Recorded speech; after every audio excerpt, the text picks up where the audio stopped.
state on the proposed budget, there is concern over where municipalities would end up.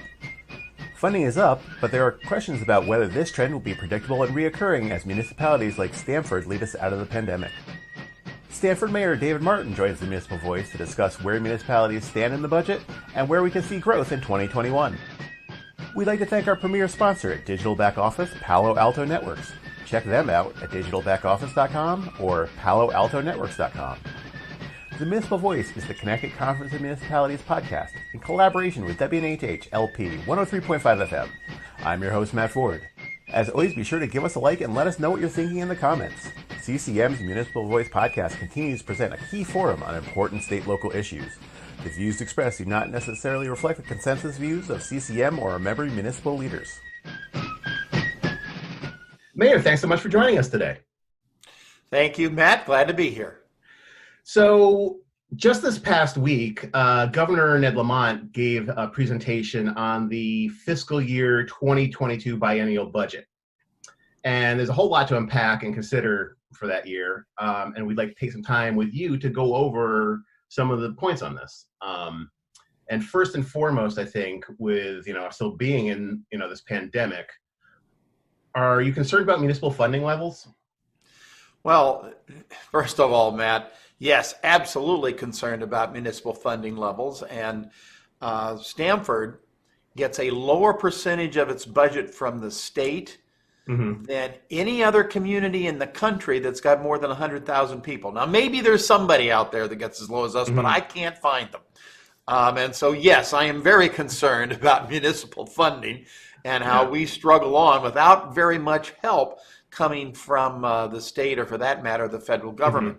At the same time, my focus right now is about the pandemic. It is about getting vaccine rollout. I think that you probably saw, and many of your listeners saw, that the governor, in fact, texted out that Stamford is one of the largest and the most diverse communities in the state. When you looked at the other diverse communities, we've gotten a higher percentage of our 75 years and older vaccinated than any other community. And I'm involved with those vaccine decisions here and how the city is working with our local hospital, Stamford Hospital, every day. And so I'm not certain that I know all the details of what happens 80 miles away in Hartford, just as I don't think they always know all the details of what's going on over here in Stamford.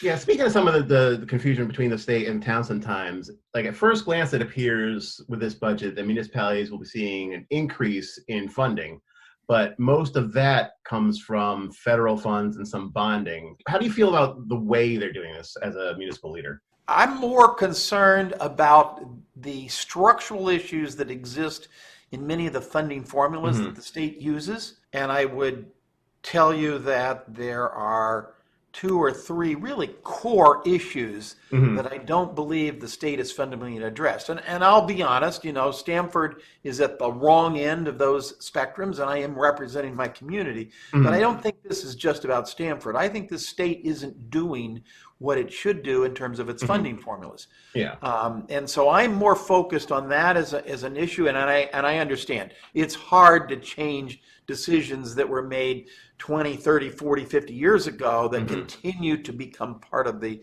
culture and the way the funding works. That's more of the issue rather than what did I get yesterday? What am I going to get tomorrow?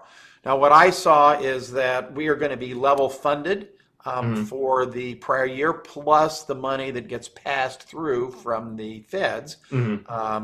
And what the Fed formula is better than what the state was doing for us. I'm still not real happy with this, but at least, it's more transparent what they're doing, how they're doing it, why they're doing it. And I'm not going to pretend that I get to decide what Congress does. But it's better than what the state was doing in terms of its distribution formulas. And maybe I can give you a snapshot of what some of those issues are. It is very convenient to say, oh, what's the grand list per capita? Oh, the wealthy communities have a high grand list per capita. What I think we should be looking at is what is the residential property tax burden? Now, I know you have to do a calculation or two, But that's what really matters, is how much residential property tax are we putting on our residents relative to their income. So I can guarantee you that the big four cities that have a lot of poverty within their communities, they charge substantially less residential property tax per person than Stamford. And what's interesting is that the very wealthy communities, some of whom are down here in Lower Fairfield County, adjacent to Stamford, they actually put more of a property tax on their members. But when you look at it versus the income, you'll find that Stamford carries a very heavy burden relative to its income, and that's because of the way the state formulas are all going to that grand list as if that's the magic. But we know that some communities have deliberately done changes to lower their grand list, and then they say, oh, look how high our mill rate is. Well, if you deliberately lower your grand list through some legal action, then of course your mill rate's going to be higher. And I'm not trying to say that we should take away the resources to the communities that have to deal with a lot of poverty, particularly in education. But the real problem with these formulas is twofold. One is that I assert, and there's so many people that will disagree, but I don't think they are truly looking at what's happening. The results of these formulas, there's very little need. When it comes to education, it almost doesn't matter what your number of free and reduced lunch is, the number of special education, the amount of English language learners. It's almost irrelevant. It doesn't really matter very much. And they'll say, oh, yeah, but it's in the formula. It's in the formula. You can put it in the formula. The question is, does it come out the other side? And that's my first problem. But an even bigger problem is this state has been called out for having some of the most segregated school districts in the country, some of those segregated populations, the way we've cut this state into 169 different balkanized little cities. And what I tell you is that the formulas that we're using actually are penalizing the diverse cities within our state. They are penalizing the school districts that are diverse by giving them less funding than they would otherwise be entitled to. And coming from the most diverse city in the state, I can tell you that I'm particularly troubled by this. And I don't think they're doing it deliberately. Nobody's deliberately saying, let's make it more of a segregated formula. Let's pay segregated communities as opposed to diverse communities. I just don't think they're aware of how these formulas are working and how the economic interest that they claim that they want to support, particularly with dealing with the intergenerational challenges of educating kids from poor communities. You have to give additional resources if you think that that's an important mission for us to achieve. And I happen to believe that. And we have 58% of our children are on free and reduced lunch. And we get almost nothing to support them because we're so-called a wealthy community. But then when you look at what the residential property taxes are and compare that to income, you find out that, hey, we're one of the highest in the state. And I put it back on these formulas. So Matt, if you want to know about what I see about the short term, I'm worried about getting vaccine into people's arms. That's most important for their health. And quite frankly, it's important for our economic recovery. It's important that we get back to functioning again. We have a very robust small business environment here. And it's, as you might expect, we were at the epicenter of the risk. We're close to New York City. We have a diverse community. And we had the real challenge of avoiding something much worse. And now we need to get that vaccine out, get that to everybody. But that's our first priority. In the meantime, I understand we're level funded.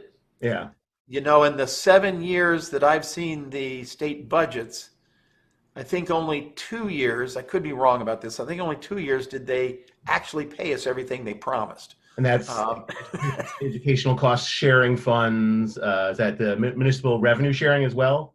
Yes. I mean, and a few years ago. The budget that the governor put out, both of those, I think he discussed delaying the municipal revenue sharing and the educational cost sharing funds.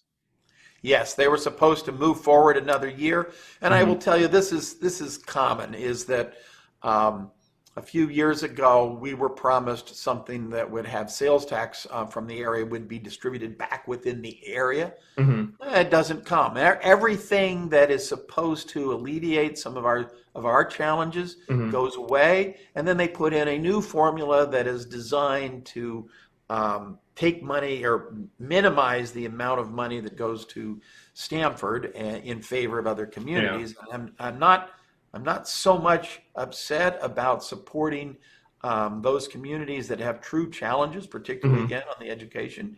It is that the gap between what is happening and what we receive is so enormous that we have a struggle doing what we need to do for our children, to educate our children here that come from a diverse and in many cases a lower socioeconomic community. And that's what we need. So when the governor postpones those formulas do just a tiny bit to move in a direction that provides for more justice on the economic formulas. We need to move a lot further than this little bit, but he postpones it, and I understand why. The state of Connecticut is challenged economically. We could get on our soapboxes here and talk about how great it is or how not great it is, etc. But this state is struggling on an economic basis, and balancing the budget is a hard thing to do. And that's why I think so many times we have promises of what's to come. Those promises, like this delay for a year, are hard to realize. A total of $220 million from one-time federal stuff is coming into the state for elementary, secondary school emergency relief fund. Cover things like improving air quality in schools, learning loss. How is Stamford's school system preparing and dealing with COVID, and kind of what practical uses do these funds have for a city like Stamford? I believe that we are, of a major city, the most capacity constrained with the school system. And we have the oldest schools. I mean, we have a couple of new schools that are very good and very attractive and well done. But we basically, and if you really want to roll it back, you find out that almost all the major diverse communities in the state get 60, 70, 80% funding for their school capital projects. And that creates incentives to do things such that, one city has 40 schools. We have 21. Why that huge difference? Well, because they're getting funded. And the average for the state is around 55%. And Stamford gets 28%. And as a result, we don't have the monies to invest. So what that's meant is that when coronavirus, the pandemic has hit us, what the school district decided to do, and I was supportive of this, is they went to a hybrid model. And we've essentially been in the hybrid model here in Stamford from the opening all the way through. We did remote distance learning on a couple of days just before Thanksgiving, and we did remote learning for a couple of weeks after the New Year's, because we had seen the spikes that had gone on after Thanksgiving, the spikes that had gone after New Year's. And it wasn't so much that the schools are a place where coronavirus is spreading. We're doing the contact tracing. The health department is spending a lot of resources contact tracing. We're not seeing very much a negligible amount of spread occurring within the schools. And almost every situation can be traced back to people not following the protocols. So if you don't wear your mask and you meet with the other teachers in a small room, come on, that's not what we're supposed to be doing, but that's what somebody did, and for good reasons, bad reasons, whatever the reasons. So we've been running that hybrid model, and that's a huge challenge. In a diverse community where kids are going to school every other day, it is a huge challenge. And I would tell you that, the real challenge is we come back to the children that are disadvantaged. They are particularly disadvantaged in a world without in-person learning. Their families are particularly disadvantaged because many of them can't work from home, and their parents are busy. So how are they supposed to deal with daycare?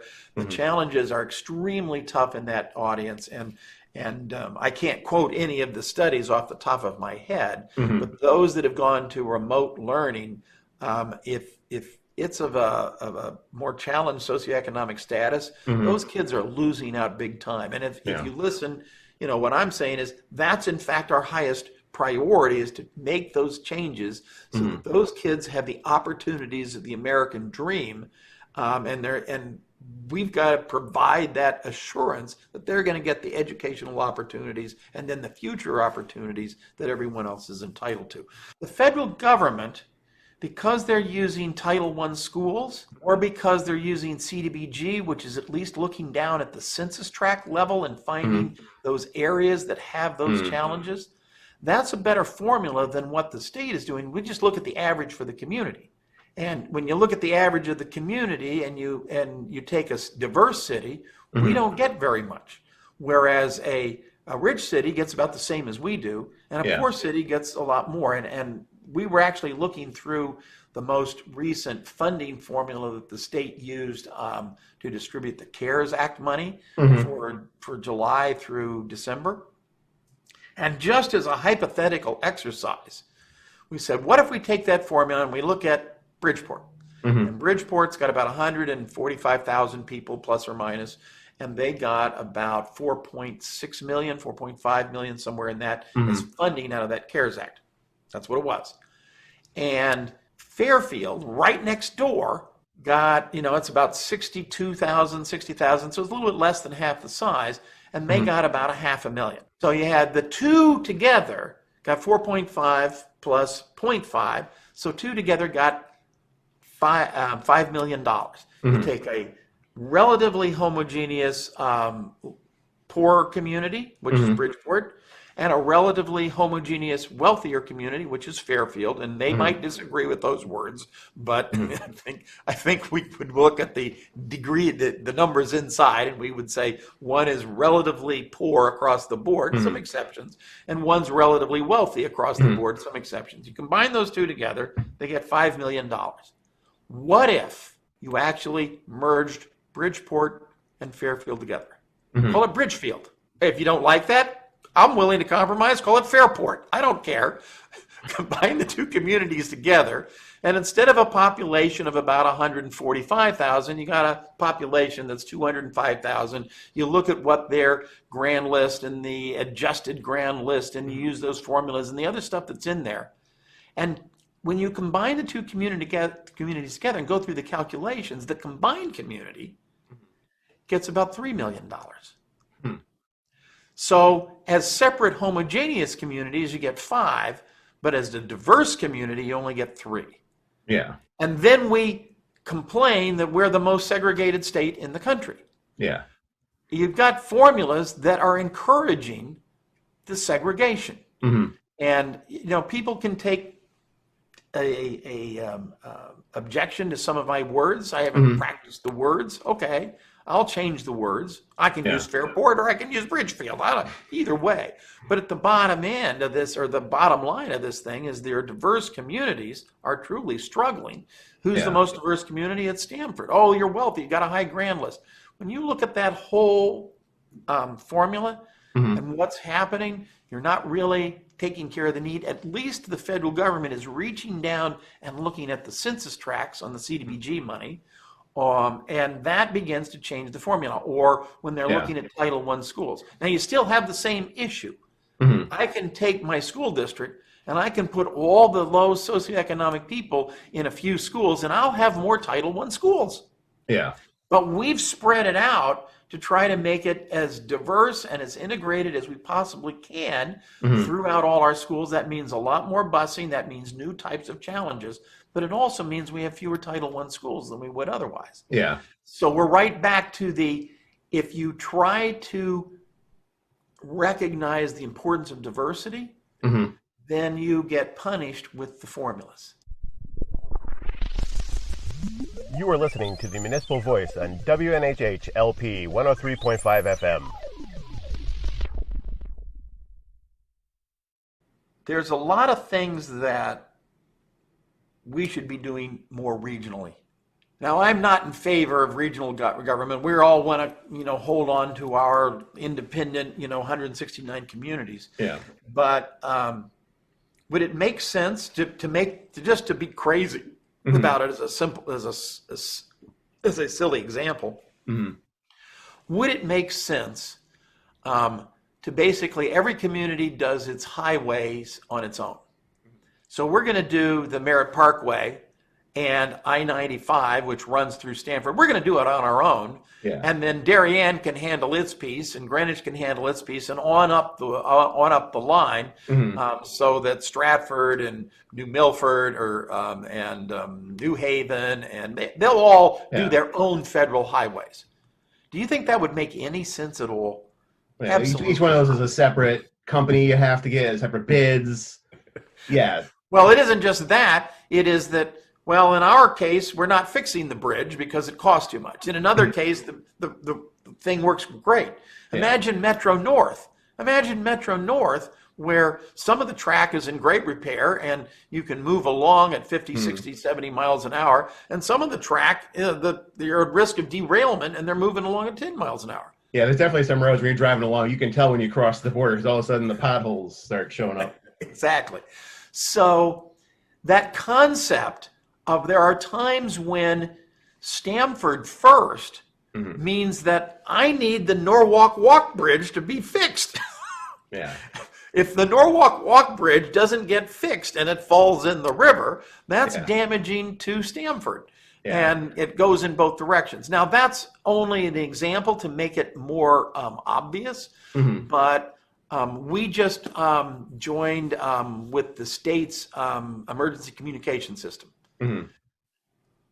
It saves us money because they'll deal with the fixed costs, and every community dealing with the fixed cost of a radio system is more expensive. So it saves us some money. But the bigger benefit is when the truly big emergency comes, our emergency people, whether it's the ambulance or the fire or the police or the operations departments, we can talk to other communities that previously were in a different radio system. That regionalization of that particular thing makes a lot of sense. My point is that there are many examples of where things actually might work better on a small regional basis. So now you ask, well, if we get rid of the local funding, is that we're all going to stand on our own and we're all going to do our own thing? For some things, it probably doesn't matter. But it is more than state roads, and Stamford has more local roads, more miles, more lane miles of local roads than any other community in the state. Yeah. And it doesn't just benefit Stamford. If those local lane miles are not paved, and I'm not talking about necessarily every road in a neighborhood, but for instance, I'm spending a lot of money to pave roads that weren't paved for the decade before I got into office. There was almost zero paving of our arterial and collector roads. And for that matter, even the state roads weren't being paved in Stamford, and we're catching up on that. But that paving of that road doesn't just benefit Stamford, it benefits an economy that is in fact a destination economy for much of Lower Fairfield County. And the state is better off because it collects the sales tax, and it collects the income tax, and it collects the hotel tax. It collects all these taxes that come from the regional strength of Stamford. We need to get some of our roads paved and to expect that the Stamford residents are going to pave the roads so that the state can get the benefit of the economic activity. Well, there needs to be some balance here. And it's not about we want more. It is we are collectively better off if we find that right equations. And the state, for instance, just imposed, as part of the police accountability bill, I believe that they just imposed there's supposed to be cameras on police cars. Okay. Well, Stamford, at great cost, went to body cameras as soon as we could. Shortly after I became elected, I pushed that was one of my agendas. I live in a diverse community. There's lots of challenges. And we've had a couple of incidents that people have raised questions about. We've put every bit of body of camera on the website. And it took some time to do that, but we have hundreds of hours of body camera on our website to deal with those two incidents so that we're not being accused of anything else. But now they want to put it in the cars. And I agree, that's a benefit to having it in the cars. The benefit doesn't just accrue to Stamford. The benefit accrues to anybody who is driving into Stamford and might become involved in an accident or involved in a pedestrian or a motor vehicle stop. So the was there benefit of putting them included in that for the camera? There was, but my understanding was $4 million. Okay. I'm sorry. I could use half of that money in Stamford alone. Yeah. I mean, it's a negligible amount of money. So here's a state mandate. And quite frankly, I think it's a decent state mandate. But in fact, it's saying that we're all better off if we all have a common approach to putting cameras in police cars. Okay. But if the benefit goes to everybody, shouldn't the cost be spread out to everybody? The state should be funding a substantial portion of that, quote, unfunded mandate. If the state believes that this is a benefit to everyone, then the state should be funding it for everyone. And maybe not 100%. I'll settle for 80%. How do you feel about the idea of a tiered system for something like pilot? I'm opposed to it. Is that another? Then ask me a different question. Do I believe that the pilot funding should be changed and increased? And the answer is yes. Okay. Now, Stamford is not going to be a big benefactor of the pilot program. I mean, we do have a major hospital that serves the whole region. We now have a Yukon campus. We have the other nonprofit agencies which tend to be located in Stamford rather than in surrounding communities. So pilot is of importance to us, but certainly not like it is in Hartford Hartford or New Haven or some of the other towns. Kind of moving on a little bit from, Would you like to get back to this year's budget? Well, kind of, not exactly. Moving on from state aid and these formulas and stuff, I think what we would all like is to see our economies grow on their own. What could the state be doing to incentivize growth over the next 2 years? What was it? The land of steady habits? The community, the state that refuses to deal with the modern economic realities. A lot's been said recently about people fleeing New York, where the coronavirus, the pandemic was so terrible, and moving into Lower Fairfield County. And to some degree, that includes Stamford, because we've managed to keep our community safer than where they're coming from. That's also a reflection on the challenges, because there's a lot of interconnection between what happens in New York and Stamford. And incidentally, you got to give the governor a fair amount of credit for what's happened in this state in terms of the pandemic. And I don't mean to in any way diminish that. But if you take this current pandemic and sort of push it to a side for a moment, with a few exceptions, this state is losing college-educated millennials, people between the ages of 20 and 40. This state is losing that population. I call that the future workforce. Your small businesses only succeed, our restaurants in particular, if there's people that want to go out and go to the restaurants and have the disposable income in order to do that. If we lose that future workforce, those college-educated millennials, and listen, it's not as if they're the elite or special or anything, but in terms of our own self-interest, we want as a state that demographic to be the robust creator of new job opportunities. And whether it is that companies like Indeed or Charter Communication locate here in Connecticut or specifically in Stamford, I can guarantee you, you go and you talk to Indeed, and I've met with their executives, and they've got hundreds of people employed in Stamford. They're looking for people with certain skill sets, which tend to be younger and tend to be college education. And listen, that hasn't really changed in 100 years. We're looking for the future. We're always looking for that future workforce. The state is losing that future workforce, with the exception of some communities. Stamford is in fact growing that population, and as a result, we're able to attract some major businesses like Hinkle, like Charter, like Indeed, like Kayak is located in Stamford. I mean, we've got and we've got Synchrony located. Yeah. I mean, and they made a choice to come here. And the number one issue in their choice is workforce. Do you have the workforce that I need?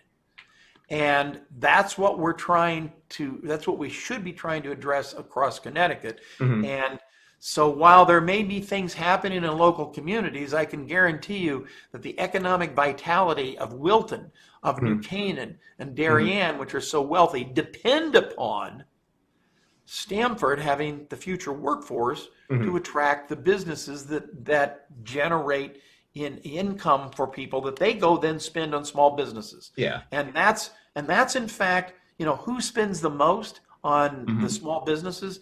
It is the millennials and those that are doing family formation. And if we can't provide school opportunities in Stamford that are equivalent, then they'll come here for a while and then they'll say, well, wait a minute, your schools are overcrowded and the buildings are kind of dilapidated. And I'm going to say, well, the state isn't helping. Everybody else gets about 55, 60% on average. We get 28%. We're the ones that are actually creating that future environment.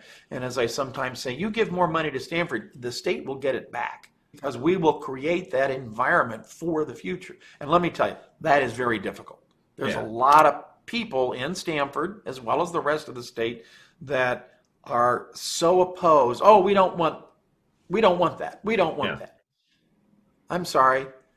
Losing population with the amount of unfunded liabilities that exist within the state of Connecticut, the amount of debt that exists within the state of Connecticut. You can't get there from here if you can't create an environment that attracts that future workforce. Yeah. And that's what we're trying to do. And if we succeed in Stamford, the state will be the benefactor. One kind of perennial issue for us at CCM is that the state of Connecticut is over-reliant on the property tax. Is there things that the state could be doing this year to help towns and cities lower those property taxes?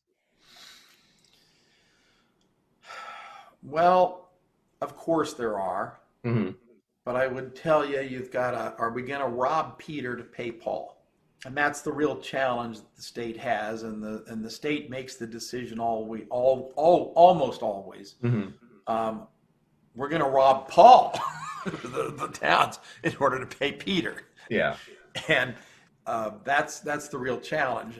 But if I could count on what our revenue support was going to be every year, one of my greatest uncertainties is the state going to pay what it says it's going to pay. They say something, and then sometimes they do something else. Yeah, it's not even just the formulas. It's that there's the formula, and then some years that formula doesn't get adhered to, and you just don't even get what you're supposed to be. Well, the state has the jurisdiction. We are all creatures of the state. And there are so many issues surrounding how things are implemented. And some of it has to do with the complexities of diversity and the fact that we have 169 different towns and whatnot. But you want to help the cities start investing where your future economic opportunities are. The state will get richer. The state will get better off if it invests where it has future economic opportunities. It will better deal with trying to provide opportunities from those people at the low end of the economic spectrum in diverse communities, which we say we want. If you invest in those places that are diverse, invest where they are diverse. Invest where the community has made a point of making certain that all of its schools have roughly equal mixture of black and brown and white and whatnot. Invest there. Invest where your principles are. Invest where your own economic future lies. That's what I want to see the state start doing. We have to compete in Stamford for every job we bring to this community. There are some major cities which, as they have a guaranteed job base that pays a living wage. We don't have that. We're competing to bring it to Stamford, and it's tough because other than the State Department of Economic Opportunity, which is the ECD, which is working to help attract businesses to come to Stamford. But I got news for you. You can't buy the companies to come to Stamford. Okay. Yes, the package deal and what the economics are absolutely important. Absolutely. The tax things and the special all whatever. that stuff. You have to do that. If you don't do that, they're never coming. But if that's all you're doing, you will lose. Mm-hmm. You have to create the environment where they want to be in the first place. And I can guarantee you, we sit here in Connecticut, we have high cost energy, we have high cost transportation, we don't have raw materials, we have high cost labor. You tell me, what is it that people want, at least down in this corner of the state? They want an educated workforce. Yeah. That's where we win, because the state of Connecticut actually does better at an educated workforce. That's where we should be investing. And the fact that we are losing too many graduates from Yale University, we're losing too many graduates of UConn, and they're going to other places because there's other places that are have more opportunities for that sort of workforce. We need to keep them in Connecticut, and we need to invest in the places that would give them that lifestyle. I say the same thing here. I want to create the environment that future workforce wants to live. Yeah, Absolutely. And it seems like if I do that, then the businesses will say, oh, you've got that future workforce. I'll locate. No, I want a deal, but I'll locate here because you have the future workforce. Once I've got that, now I've created jobs, not just for that group, but I've created jobs for accountants and lawyers, in addition to the software engineers and the millennials and their skills. And I've created jobs for food service and security and maintenance. We create jobs all across the spectrum. And that's how we win. And does the state as overall recognize that? And I don't see it in the formulas. I don't see it in the funding that's going to Stamford.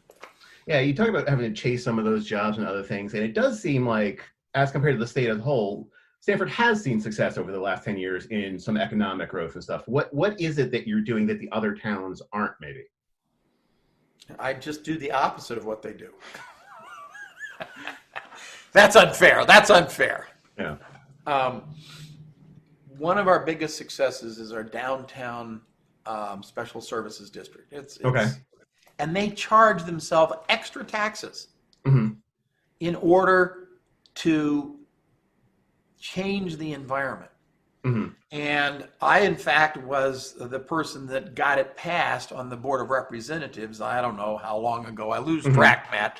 I'm getting a little older. I'm a little bit beyond 40 at this point. Yeah. But I helped get that passed on the Board of Representatives, I'm going to say 30 years ago, whatever it was. And they take that extra tax and they do it to promote the collective of the downtown. You know, previously, every business owner is promoting their own particular thing, but collectively the downtown isn't being promoted, and people don't want to come downtown because it's unsafe. And so the downtown, nobody wants to live downtown, and so it's vacant at night. There's no activity going on at all. That's what it was 30 years ago. Yeah. And we've been on a change direction, and what they're using their funds for are to change the environment of the downtown. And that some of the things they're doing are the closing down Bedford Street and having an arts and crafts fair, having the Alive at 5 shows that exist on Wednesdays and Thursday nights, not during the pandemic, unfortunately, but at other times. And people come from all around to come to Stamford to hear blues travelers do their songs, or whatever group that they're attracting, you know, Three Dog Night or whomever it is. And they've changed the whole atmosphere. So now people want to live downtown. They're coming to the downtown, and the crime is going down, and the people want to live here, which creates that vitality for the small businesses. That's what creates the vitality for the small businesses. I can't give it away to the small businesses fast enough to prop them up. Yeah. But if I can create the demand, they're here. And so we have the most robust small business, primarily restaurants in the downtown, but it's not just restaurants going on. And people want to live here. They want to come down here. They talk about coming down to go to this restaurant or that restaurant, or to go to the Palace Theater or whatever show they're doing. That didn't exist 30 years ago. That's Yeah. what we're doing. Yeah. And the big developments in the South End, the South, we took on a lot of debt, or technically the Antares that became BLT took on a lot of debt. And so our tax funding is going to support that debt to make all those improvements, which incidentally is, they ramped up our grand list, we get less money, but we actually borrowed a lot of money in order to make the improvements. So can we subtract that back, please? In any event, so that development has attracted not only empty nesters coming from within Stamford and from other communities, but it's attracting and creating a lifestyle that is attractive to the new generation of the future workforce. Bringing those millennials and those people that are starting families into town. So even though that downtown district you're talking about actually charges them more taxes, those companies are paying more in taxes. It wasn't a tax break from the state or whatever that got them there. It's that there's now a workforce that wants to be there, and they want access to that workforce. Absolutely. And the restaurants and all the other small businesses, whether they're hairstyling or fashion, the boutique fashion places, or whether it's the restaurants, which I keep mentioning because it keeps coming to top of mind. It is those small business which cater to more of a service industry focus, less retail. Listen, retail is challenged across the board due to the Amazons and the like. But nonetheless, that service industry blossoms because people want to live here. That's what makes it work. And the same thing is happening in the South End. And people aren't really aware of it, but there are events being held in the South End. The city's not holding the events. Yeah. The DSSD isn't holding the events. The apartment building owners are holding events to attract people to the South End. And whether it's a Harbor Fest where everything's about celebration of the harbor and the oysters and all that other good stuff, or whether it's some of the charity runs that have been done in the South End, they get some excitement and people are saying, hey, this is a great place to live. Yeah. And listen, a lot of people, I don't want that. I don't want that. Our future depends upon it. The city of Stamford, like the state, has huge unfunded liabilities. And in order to succeed, we need to keep our economic engine going. And if our economic engine fails, those liabilities just get more and more onerous. Some of our cities have actually had a significant loss of population over the last 10, 15 years. It's hard to recover. The state has to step in to bail them out. The state's not going to step in to bail us out, and I don't expect it. But we need that investment where the opportunities are being realized. And that doesn't mean that I want to cheat out the people who are struggling to live. I don't want to cheat out the education for their children. That we need to do. But we also need to invest in the future rather than go down a path where we continue to lose the future workforce as a state. I believe that we have to establish the environment for our future growth. And it's tough because politically people want, they want stuff now, and we have to figure out how to accommodate that, but we have to invest for the future. The world is changing underneath us. Yeah. So let's be smart about it, and let's not lose our values. But that doesn't mean that we're going to be able to stay exactly the way they are. So here I am, and I'm past 65 now, Matt. And I don't believe in blowing things up to make change like so many people at the extreme edges of our political discourse these days. But I do believe that we have to continue to adapt and evolve. And if we don't adapt and evolve, we will go the way of the dinosaurs. And that's the real challenge for the state of Connecticut. Are we going to be dinosaurs? I'm trying to go a different direction in Stamford, and it's a complicated and challenging path politically. But that path is working.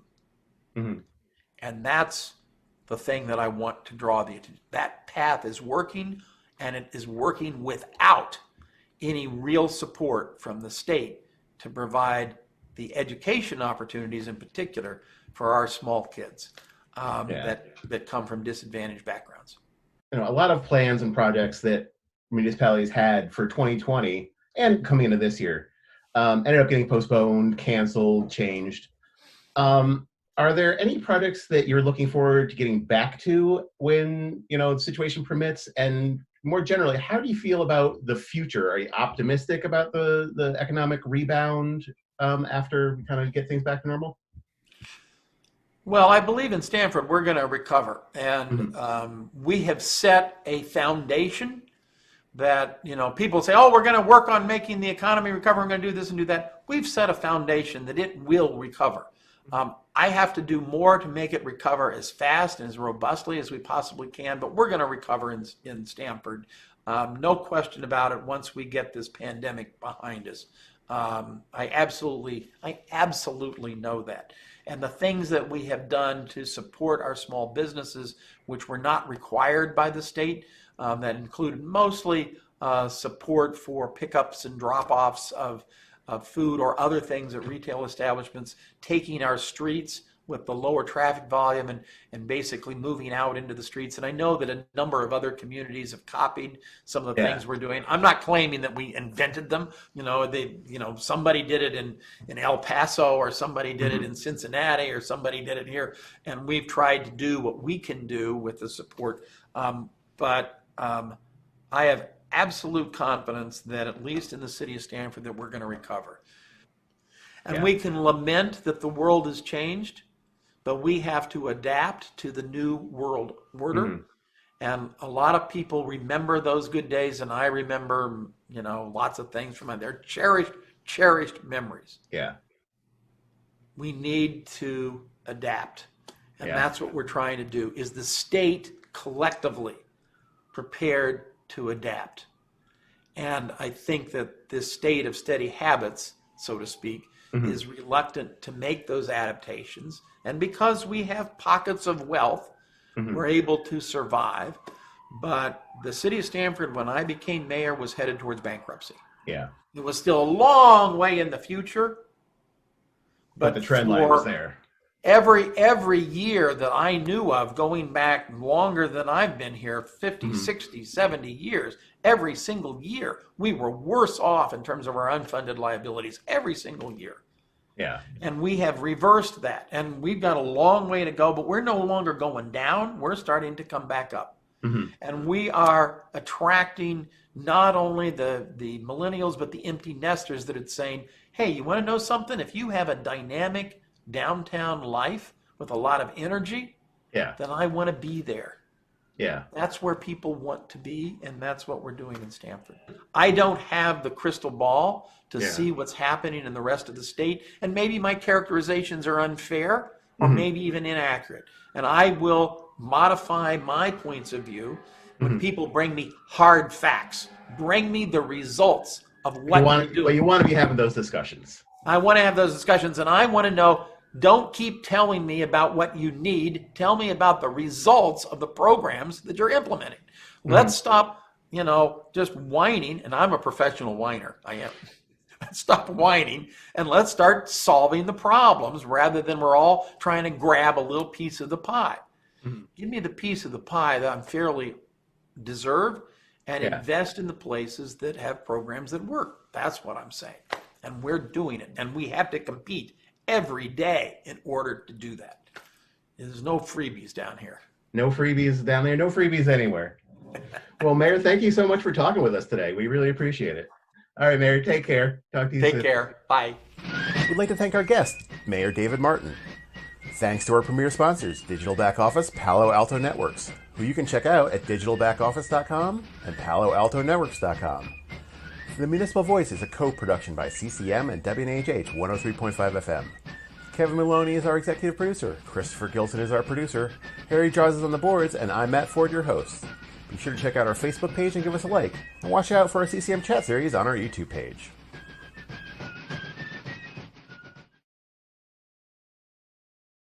Are you interested in running for office or serving on a local board? The Connecticut Conference of Municipalities and Yale's Campaign School are hosting Representation Matters, a free two-day training session February 13th and 27th to give you the tools to make this a reality. Visit ccmcares.com for more info and how to register.